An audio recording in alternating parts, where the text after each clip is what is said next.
Hello friends, welcome to silver line YouTube channel.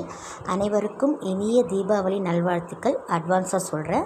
So இன்றைக்கி நம்ம வீட்டில் ஃபஸ்ட்டு என்ன நம்ம ஸ்வீட் பண்ணியிருக்கோன்னு பார்த்தீங்கன்னாக்கா, ஒரு சிம்பிளான ஒரு பாதுஷா தான் பண்ணியிருக்கேன். இதுக்கு மைதா மாவு நான் ஒரு 2 கப் எடுத்திருக்கேன். புளிக்காத தயிர் சும்மா ஒரு ஸ்பூன் போட்டிருக்கேன்.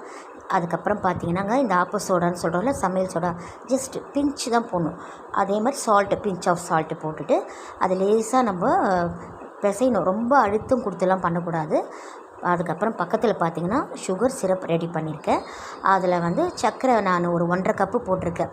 நம்மளுக்கு எவ்வளோ ஸ்வீட் தேவையோ அந்த அளவுக்கு நம்ம போட்டுக்கலாம். பாருங்கள், அதில் வந்து நான் என்ன பண்ணேன், ஏலக்காய் தூள் போட்டிருக்கேன். கலரிங்க்காக குங்குமப்பூவும் போட்டிருக்கேன். இப்போ பாருங்கள், இந்த மைதா மாவு இருக்கு இல்லையா, இதை ஜஸ்ட் ஒரு கையில் ஒரு தம்பில் ஒரு ப்ரெஸ்ஸிங் கொடுத்துட்டு இந்த பக்கம் எண்ணெய் கடாயை வந்து நான் ஹீட் பண்ணியிருக்கேன். அது நல்லா மீடியம் ஃப்ளேமில் வச்சுட்டு நம்ம இதை நான் மொத்தம் எனக்கு 12 வந்துச்சு, 6 போட்டிருக்கேன். பார்த்தீங்கன்னாக்கா நல்லா கோல்டன் ப்ரௌன் ஆகும்போது இப்போ நம்ம இந்த சுகர் சிரப் ரெடி பண்ணியிருக்கோம் இல்லையா, இதுவும் லைட்டாக சூடாக தான் இருக்கும், அப்போ இருக்கணும். இப்போ பாருங்கள், இதை தூக்கி நம்ம அதில் ட்ரான்ஸ்ஃபர் பண்ணுறோம்.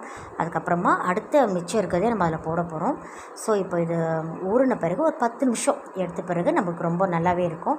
தேங்க்ஸ் ஃபார் வாட்சிங்.